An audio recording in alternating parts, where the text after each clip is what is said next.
Perintis Kecamatan 50. Oke. Udah record bang? Oke. On record. Record. Cam record. 3, 2, 1 action. Assalamualaikum Tribuners, kembali lagi bersama saya Sela selaku host Tribun Pekanbaru. Nah sekarang kita lagi masuk nih di Ngobrol Asik bersama saya Sela.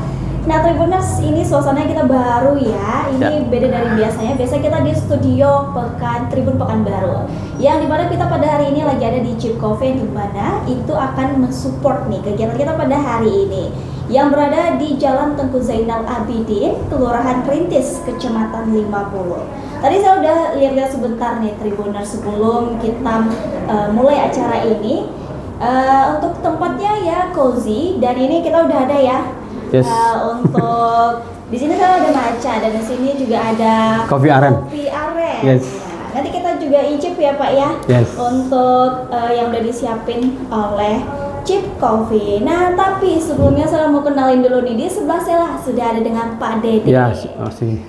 Pak Dede, Ya. ini kita nggak membahas yang lain-lain Yes. ya. Nah, ini kita khusus membahas tentang Asita Riau. Ya.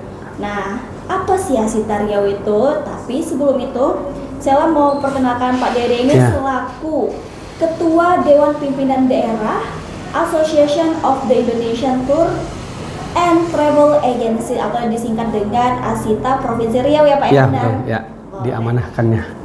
Boleh Pak, say hello dulu nih ke Tribuners yang ada di rumah. Baik, Tribuners, saya Ketua Asita Riau lagi ngobrol bareng Tribuners, insyaallah. Terima kasih. Oke, jadi Pak Dede ini di Asita itu menjabat sebagai ketua untuk periode 2022 sampai dengan 2027 ya Pak ya? Yes, 2007.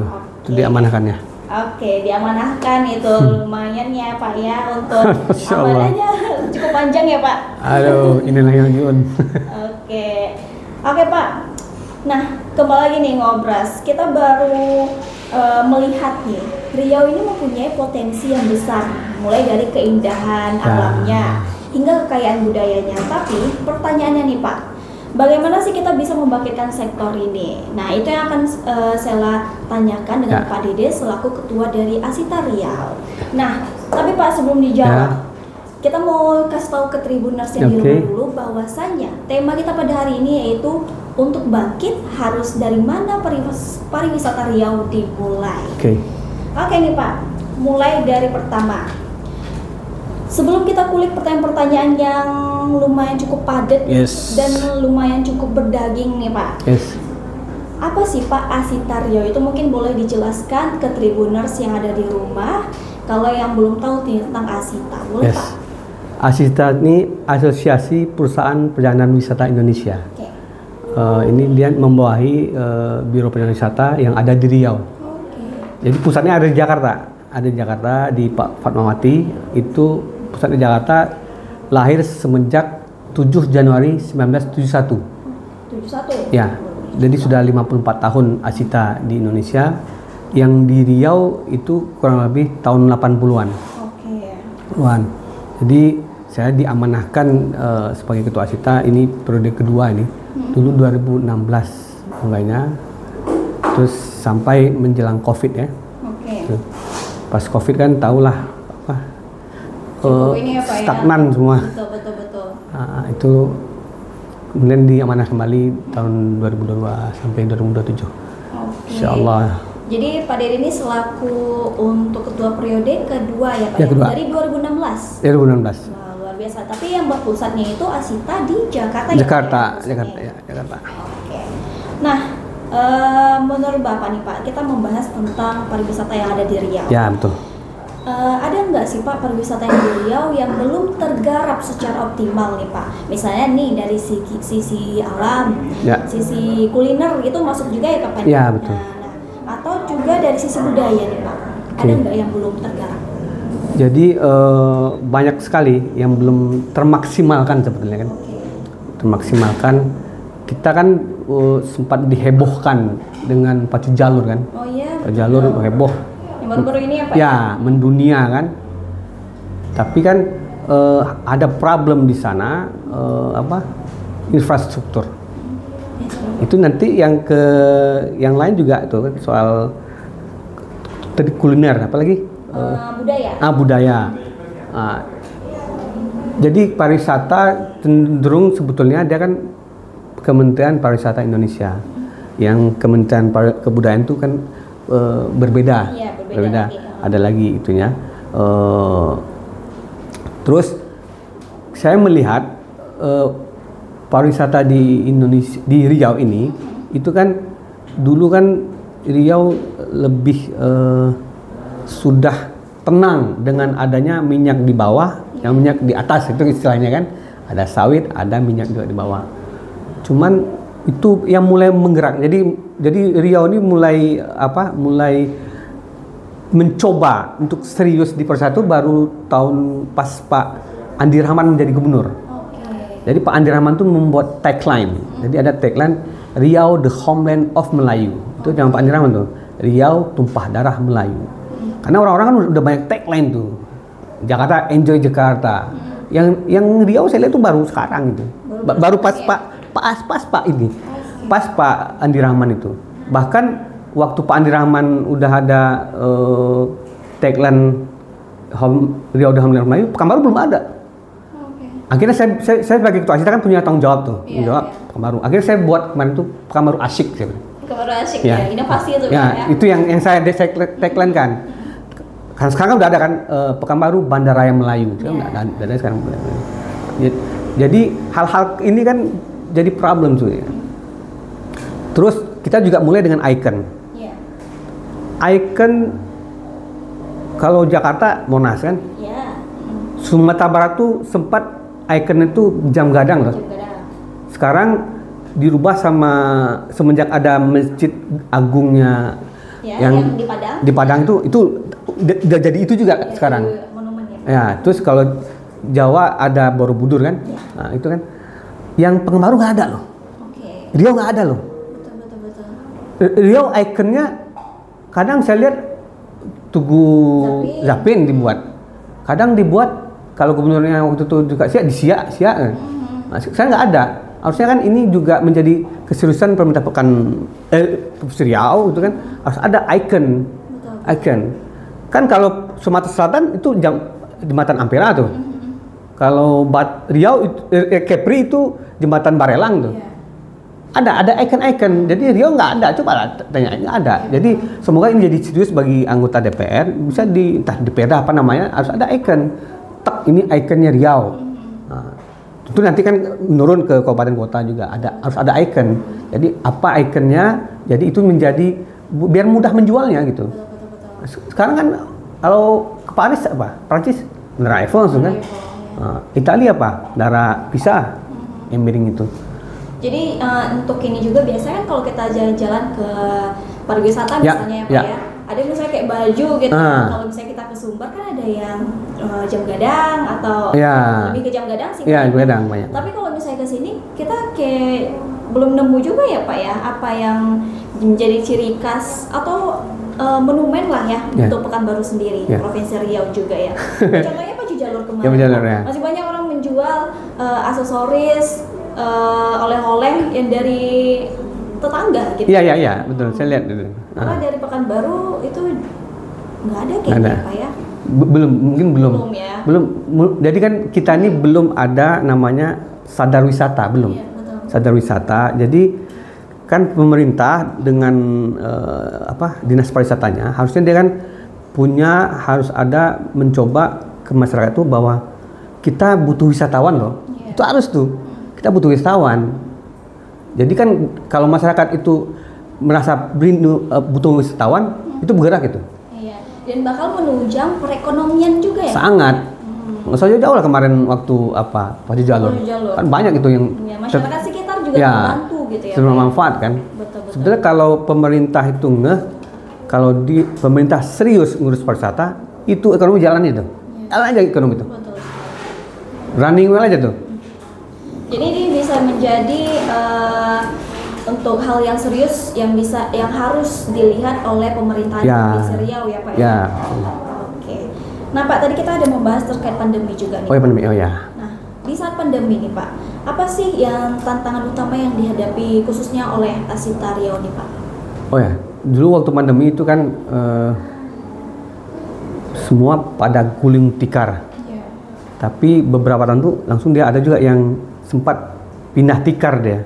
Pindah tikar, ya ada yang dia, saya lihat tuh waktu itu ada yang pindah ke kuliner, ada yang pindah ke fashion gitu. Karena kan work from home kan. Yang pasti setahun tuh udah stuck tuh pariwisata tuh. Sempat kan pandemi 2020 ya. Itu 2021 November sempat dibuka tuh umroh juga November, tapi Februari 2022 udah tutup lagi. Cuma November, Desember 4 atau 5 bulan lah. Habis itu close lagi. Tapi alhamdulillah kan karena kebijakan Pak Jokowi waktu itu kan tidak ada lockdown, adanya cuman apa namanya PMPB. Nah itu alhamdulillah ekonomi kita cenderung berbeda dengan negara lain, alhamdulillah gitu. Lumayan naik ya Pak. Alhamdulillah. Oke.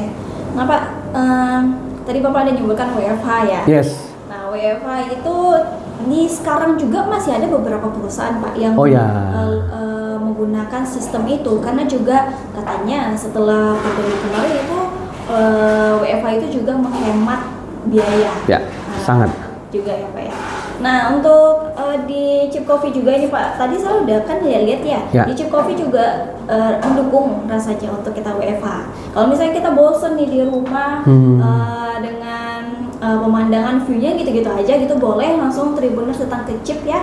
Bisa langsung nikmati kopi dan menu-menu makanan yang lainnya yang otentik dari Chip Coffee nih Tribuners. Oke, kita lanjut ya Pak ya. Yes. Nah, dalam pandangan Bapak nih, seberapa penting sih kolaborasi nih pemerintahan, pelaku usaha, masyarakat lokal terkait dengan pariwisata ini Pak? Sangat. Jadi ada di pariwisata ada namanya salam five apa namanya? Lupa saya lupa. Jadi ABCGM. Itu A akademisi, B bisnis, C community, J government, M media. Jadi kalau udah gabung tuh 5 nih, udah selesai tuh pariwisata tuh. Jadi ya karena intinya yang 5 ini harus satu pemikiran gitu kan. Saya melihat, alhamdulillah saya lihat Pak Abdul Wahid Gubernur Riau ini dia sudah bisa menyatukan bupati. Itu bisa dia beda. Saya lihat sudah bisa dia menyatu bupati. Jadi saling menguntungkan kan. Sekarang tinggal memaksimalkan. Memaksimalkan. Saya ingat dulu Pak gubernur kita Pak Zainal, dia yang memprakarsai, dia memulai itu namanya Pekan Sikawan, Pekan Baru Kampar Siak Pelalawan. Jadi dia juga mencoba kayak Jabodetabek lah gitu kan, Jabodetabek di Pekan Baru, di dalam ada Pekan Sikawan. Jadi ini belum maksimal sebetulnya kan, bisa aja kan. Dulu macam wali kota dulu kan banyak tersedot investor tuh ke Pekanbaru, hotel bangun. Perlu ketahui ya, hotel Riau ini paling murah. Paling murah? Di Pekanbaru tuh, murah, bintang 5 murah ini. Ini problem karena hotelnya banyak gitu. Bisa lihat di Bukit Tinggi atau di. Jadi orang ini mainnya ke harga ya Pak ya, mereka nggak berani ngasih harga tinggi karena itu tadi banyak saingannya gitu. Ya, yang high juga ada. Cuman sejauh ini ada yang harganya itu, yang intinya kata orang masyarakat sini, hotel di Pekanbaru termasuk murah karena weekend pasti rame gitu. Weekend pasti rame. Fasilitas yang bintang 5 tapi mereka dapat harga yang bintang 3 gitu ya. Yang bintang 4 ya, bintang 4. Oh, bintang 4 ya. Bintang 4. Jadi kan problem nih di kita ini, problemnya yang menjadi magnet tuh, mohon maaf ya, masih Pekanbaru. Kota tetangga kita Sumbar, Padang ada jadi magnet, Bukit Tinggi jadi magnet, Sawalunto jadi magnet, Tetangga jadi magnet. Kalau kita masih Pekanbaru, nggak usah jauh-jauh lah. Ini kalau weekend Jumat Sabtu tuh udah penuh tuh Pekanbaru. Hotel-hotel udah penuh tuh. Yep. Ya saya juga membuka pemerintah. Mohon maaf, pemerintah, bupati, wali kota yang di Riau itu rumahnya ada di Pekanbaru. Yeah. Mohon maaf, Polresta rumahnya juga di Pekanbaru. Ada Polresta istrinya nggak mau acara, kalau pas acara ada ikut. Ya. Ini kan problem. Harusnya kan udah fokus di sana. Caranya gimana? Berarti ada juga Pak Ezet bilang one country one event katanya. Jadi satu kabupaten satu event. Itu harus tuh kata Pak Ezet tuh. Jadi magnetnya ada jadi kalau weekend si orang kabupaten kota di Riau ini dia nggak ke Pekanbaru. Jadi stay di sana. Nah, sekarang pacu jalur di Kuantan Singi. Sekarang kan eventnya tiap bulan Agustus. Kalau September, oke lah, Mei masih ada lah, Mei, Juni, Juli masih ada. Setelah bulan itu gimana? Sebenarnya bisa aja. Saya pernah mengusulkan waktu bupati sebelumnya, saya bilang pacu jalur Kuantan Singi harus punya museum jalur. Betul sekali. Museumnya harus ada. Sekarang dibukalah kepada masyarakat Kuansing apabila ada produk-produk yang lama-lama itu dibelilah oleh pemerintah. Mungkin ada foto-foto lama yang soal pacu jalur kasih pemerintah. Jadi buat museum. Museum tuh disenangi sama orang Eropa. Orang-orang suka museum tuh. Dia suka sejarah ya Pak. Suka sejarah. Nah, itu kan jadi magnet juga. Mana lagi? Kalau di Meranti dengan apa? Bakar tongkangnya kan? Iya, bakar tongkang. Bakar tongkang juga nggak berubah tuh bulannya. Bulan apa tuh? Dia setelah tidak ada bakar tongkang kemana? Harusnya kan ada event-event yang dibuatlah oleh Kabupaten Kota di Riau. Kita nggak usah takut-takut mencontoh, ya kan? Amati teori modifikasi. Jogja itu gubernurnya itu mewajibkan setiap kelurahan harus ada event di weekend tuh. Harus ada event. Jadi bukan setahun sekali gitu ya, Pak, kegiatannya gitu ya. Sekarang tinggal klik ya. Ada suatu Jogja, kalender event, Jember kalender event, gitu. Yes, betul. Jadi kita yang nggak usah, kita kan udah mulai, tinggal maksimal aja. Jadi ya kalau nggak mau kelurahan, tiap kecamatan harus ada event tuh, tiap weekend tuh. Apa eventnya? Bisa dikolaborasi sama siapapun lah, pemuda setempat atau apa kan jadi kan jalan juga perekonomian tuh kan. Betul sekali. Gitulah. Oke, jadi untuk kolaborasi antar pemerintah, pelaku usaha dan masyarakat lokal itu sangat-sangat menunjang ya Pak untuk pariwisata di Provinsi Riau khususnya Tribuners. Oke Pak, mungkin ini tadi kita udah bahas ya banyak sekali nih Pak, tapi masih ada nih banyak sekali hal-hal yang menarik yang akan kita bahas lagi nih Tribuners. Tapi sebelum itu kita mau break dulu dengan yang satu ini. Oke, masukin. Saja ya. 3 minum dulu Bapak ya. Yes. Dah.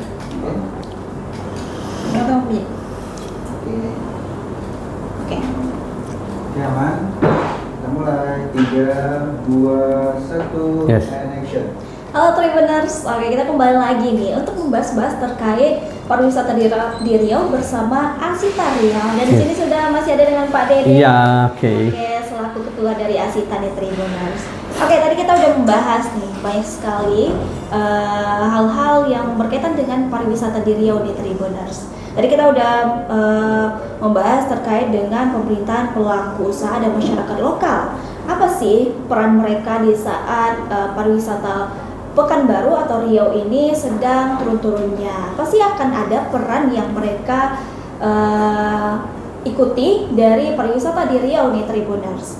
Nah, tadi kita udah membahas terkait hal pacu jalur ya Pak ya, yang sudah mendunia. Di mana pacu jalur ini ada terdengar kabar nih Pak bahwasanya itu akan diklaim sama negara tetangga juga kan ya. Nah, untuk meminimalisir untuk hal itu tidak terjadi nih kita pengen ada yang namanya teknologi, dan tadi juga Bapak ada nyebutin museum.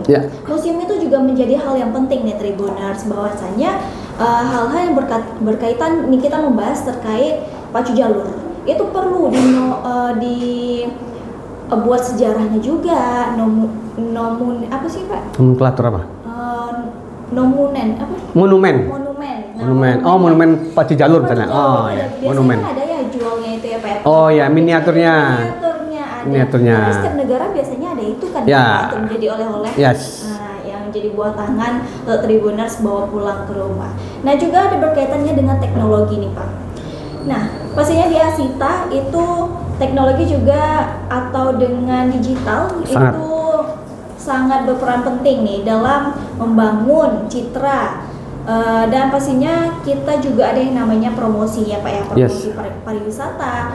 Dan untuk ini juga Pak, untuk pacu jalur Ya. itu kemarin juga mendunia karena digitalisasi. Yes. Nah, banyak travel agent juga nih Pak memanfaatkan terkait booking nih Pak.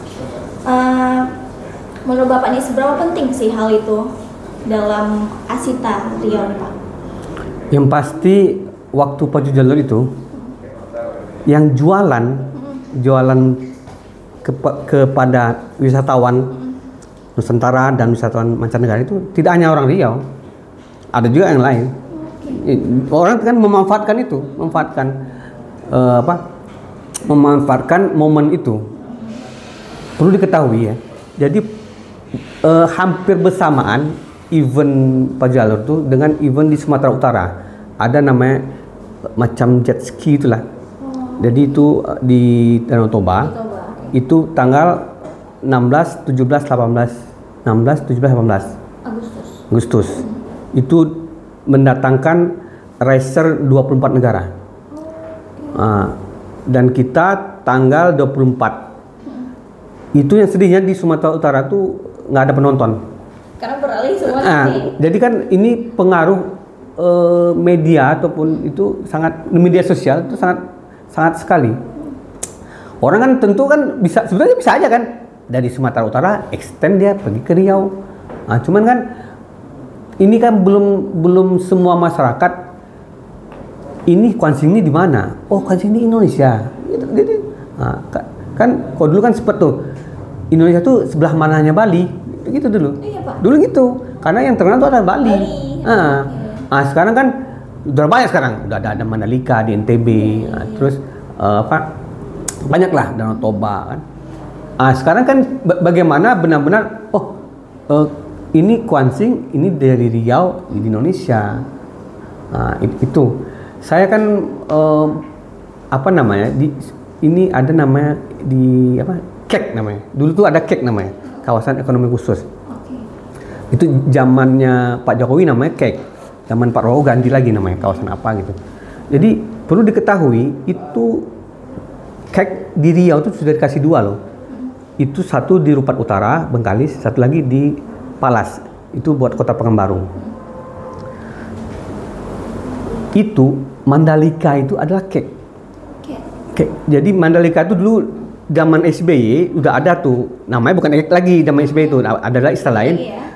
Itu sudah ada perencanaan.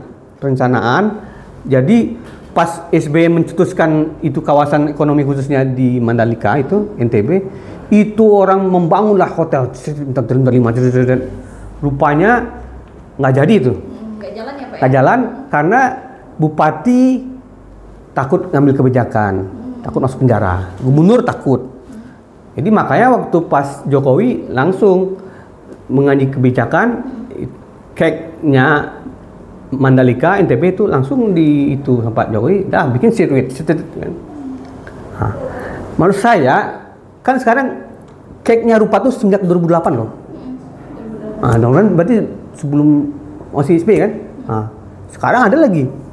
Ini kan kawasan ekonomi khusus biasanya dikasih 100 hektar gitu lebih. Jadi si pemerintah silakan mencari investor. Itu dia. Bangunlah gitu. Ya seperti lah ya NTB dengan Mandalika. Ini ada nih kawasan Pak Gubernur NTB. Buatlah ada. Membuat apa? Ini buat sirkuit. Intinya yang hal ini kan kita nggak tahu tuh, atau harus presiden harus turun. Harusnya kan kita bisa berkreatif itu. Sekarang sekarang Sekarang Pak Agung Wali Kota Pekanbaru, ini ada nih KEK di kepala 100 hektar zaman Pak Oci Pidau, Pak Pak Firdaus. Terus ini udah ada nih Bengkalis Pelerupat, Ibu Bupati Bengkalis. Harusnya kan bagaimana benar-benar menjadi magnet. Iya. Jadi dimanfaatkan dan sedemikian rupa gitu ya Pak ya. Sehingga menghasilkan gitu. Iya, menghasilkan karena juga akan mensupport UMKM juga sangat. pastinya. Oke. Nih Pak, tadi kita juga ada membahas terkait, tadi kita membahas digitalisasi. Digitalisasi pastinya berkaitan dengan yang namanya booking-bookingan ini. Oh ya, booking. Bookingan travel, travel agent. Nah, di belakang kita juga ada nih Tour Travel Service. Ini menjadi salah satu anggota ya Pak ya, dari Asita gitu. Itu juga bisa digunakan dalam zaman sekarang digitalisasi, dapat dimanfaatkan nih Tribuners. Nah, Pak, yang selain destinasi yang sudah terkenal nih, destinasi baru yang punya potensi besar di Riau dan layak untuk dikembangkan selain Pacu Jalur tadi apa ini Pak? Kira-kira dari menurut Bapak? Ada di Kampar tuh ada air terjun tuh. Kampar ada. Kalau di Kuansing juga ada tuh. Air terjun 7 tingkat tuh di Kuansing tuh.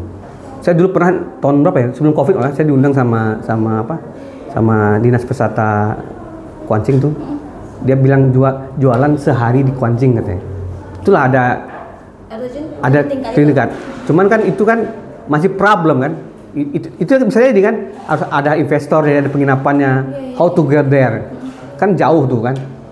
Saya bilang kemarin ke Pak Gubernur, saya melalui Pak anggota DPR RI, Pak Bang Henry Munif, saya bilang, Bang, ini harus ada tol dari Pekanbaru ke Kuansing. Ya, betul.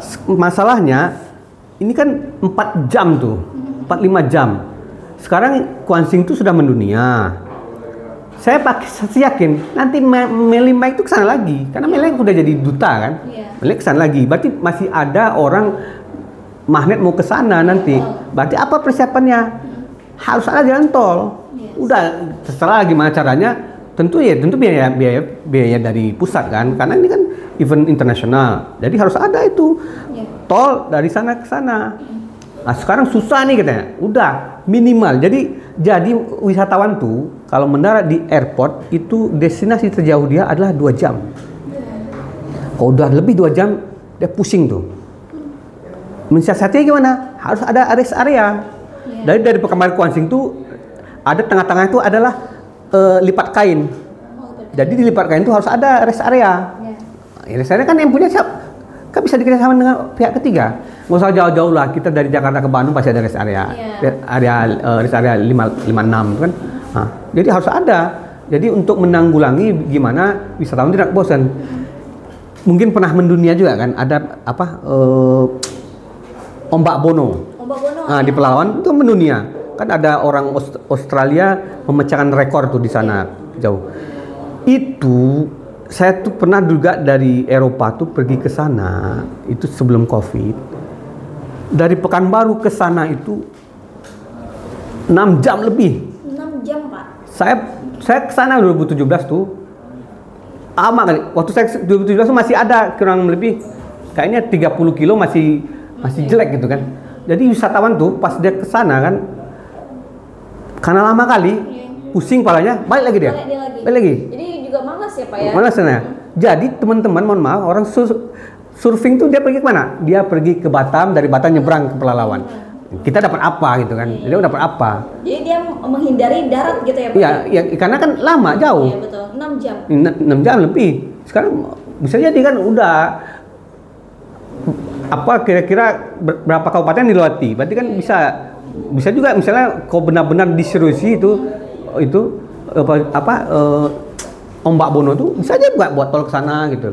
Ya kan sekarang banyak kan yang tol yang nggak termanfaatkan. Mungkin mohon maaf ke tetangga nggak mau dia.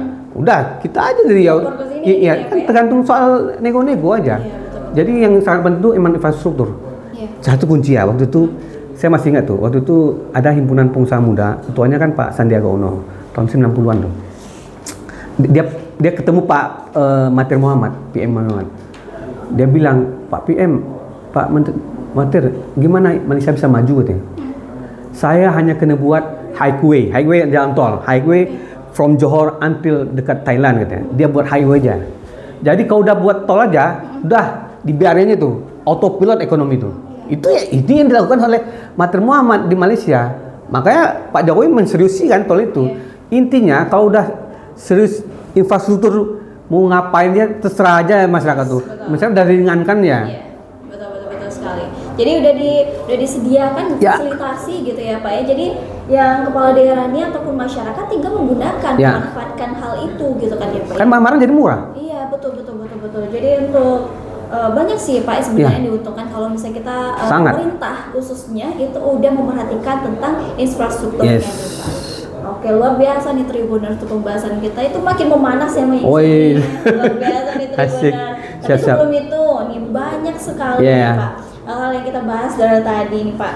Nah, saya pengen nanya nih Pak, harapan terbesar Bapak nih untuk Asita Riau dan Provinsi Riau khususnya nih Pak terkait pariwisata. Harapannya Bupati Riau harus duduk bersama dengan Pak Gubernur bagaimana memajukan pariwisata. Tadi kita sudah awal kan dipastikan setiap kabupaten kota di Riau ini harus ada satu event. Jadi tidak menumpuklah masyarakat tuh di Pekanbaru. Jadi ya minimal dia tuh kan misalnya Rohil, berarti kan kabupaten tetangga itu bisa jadi magnet dia. Rohul, kabupaten tetangga bisa jadi magnetnya. Nah, itu yang dimaksimalkan. Itu kalau udah ada satu yang ikon dia tiap kabupaten tuh menjamur orang sana tuh. Karena bisa kita lihat juga dari event besar internasional kemarin Pacu Jalur itu banyak sekali pariwisata datang nih ke Kuansing nih Tribuners. Tapi mereka juga bingung. Itu rata-rata mereka hotelnya di Pekanbaru Pak. Itu mereka 4 jam lumayan ya ke sana untuk ini aja. Pergi subuh ya? Iya, pergi subuh. Nanti balik lagi ke sini. Kan itu acaranya ada 5 hari, 4 hari ya Pak ya? 5 hari. Nah itu mereka balik lagi bolak-balik. Jadi sebenarnya bisa memanfaatkan tuh yang di sana. Jadi untuk para investor nih, nonton ini boleh dong itu menjadi usulan juga ya dari Pak Dede nih dan pemerintahan juga mungkin bisa nih ditanggulangi untuk hal-hal tersebut gitu. Ini saya jadi ingat jadinya itu ada kabupaten di Sulawesi Selatan namanya Bantaeng. Bantaeng itu 100 km dari Makassar. 100 km ya. Jadi ada dulu masyarakat sana, dia adalah lulusan Jepang, namanya Prof Nurdin, mungkin kenal tuh Prof Nurdin. Jadi tengah malam 2008 tuh, tengah malam masyarakat tuh datang ke rumahnya. Dia komisaris 4 perusahaan Jepang. Bapak ini, Pak Prof Nurdin kan. Bapak ditunggu di balai desa katanya. Kenapa? Pokoknya Bapak datang ke balai desa. Datang sana kan. Sana sudah ngumpul 3.000 orang. Terus dibilang ya, kami nggak mau tahu Pak, kami mau bawa jadi bupati kami. Kami mau tahu Pak, Bapak harus jadi bupati kami katanya. Jadi dia melaporlah ke Jepang. Lapor ke Jepang. Tanya sama bosnya Jepang. Saya ini disuruh jadi bupati nih deh. Di Bantaeng di negeri saya deh, daerah saya. Itu kan negeri kamu korupsi. Ngapa kamu mau jadi bupati? Ya ini kan disuruh minta deh. Udah, bangunlah. Itu dia prioritas itu ada pariwisata deh. Dia bagaimana membangun pariwisata di Bantaeng itu. Bisa cek nanti Bantaeng apa pariwisatanya. 2008 dia 2 periode membangun Bantaeng. Bantaeng jadi besar sekarang. Bantaeng juga punya ambulan 24 jam gitu. Sempat dia kan waktu dia jadi bupati, dia kan maju jadi gubernur. Jadi 24 kabupaten kota di Sulawesi Selatan itu membuat relawan Nurdin untuk dia jadi gubernur, masuk bareng tuh. Nah, dia jadi gubernur. Maksud saya intinya kalau pemerintah benar-benar fokus di pariwisata, masuk semua tuh. Semuanya terlangkul. Karena kalau pariwisata itu kan tersentuh masyarakat. Kena semua. Asal jelas gitu ya Pak. Kadang kita udah membangun, tapi nggak dimanfaatin hal itu gitu Pak. Maksudnya menjadi contoh kita ada bangun beberapa hall gitu ya. Beberapa hall tapi nggak dipergunakan Pak. Ujung-ujungnya jadi gedung yang tak terpakai. Nah, kadang kan anggaran juga akan dihabiskan di situ. Alangkah bagusnya ke pariwisata karena siapapun keluarga kecil juga mereka bakal mengunjungi hal tersebut. Itu menjadi Pokoknya ini bisa diseriusin ya Pak ya? Bisa sekarang lah soal apa banyak venue-venue hall tadi yang pon kan, Iya. terlantar kan.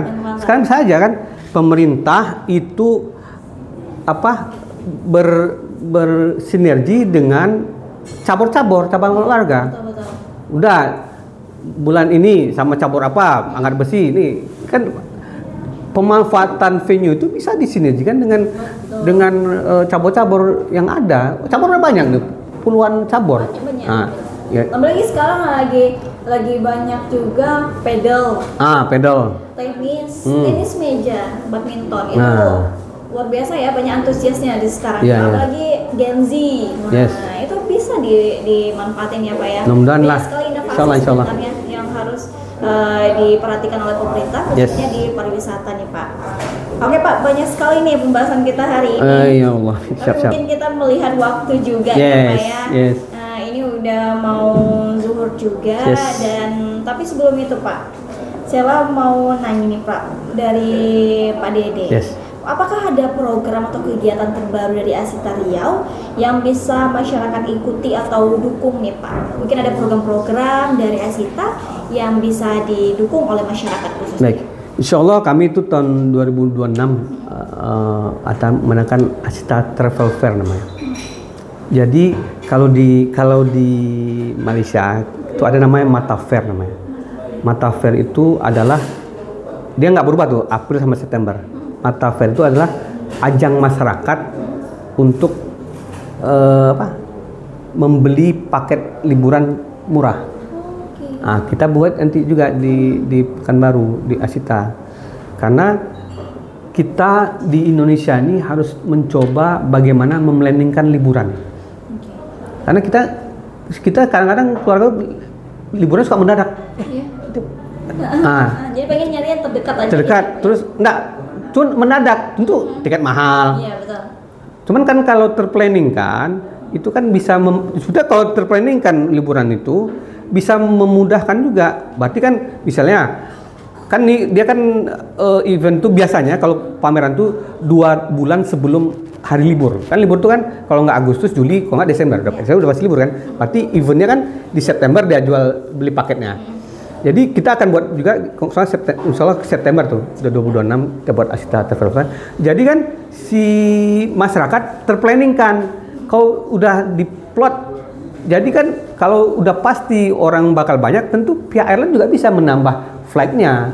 Kan misalnya nambah flight kan takkan lebaran, udah jelas lebaran rame. Tapi kan kalau udah terplanning kan bulan Desember itu bakal banyak tuh. Tentu aja bisa murah karena airline bilang udah pasti ini banyak nih.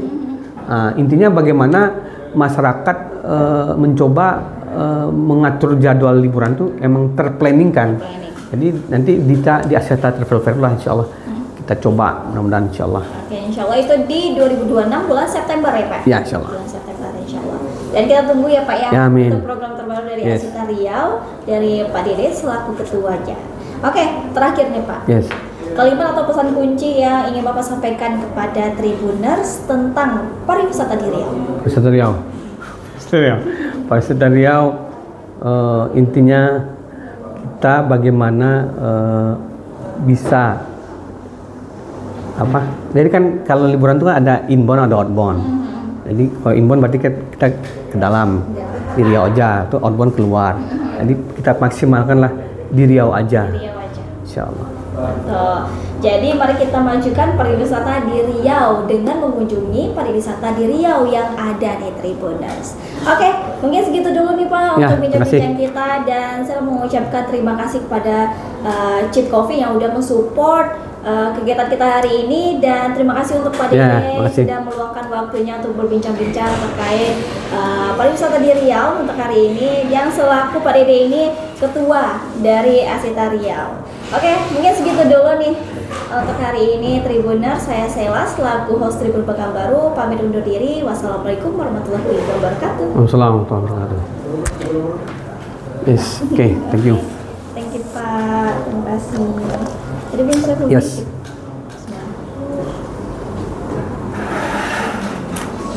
Oke, Kak.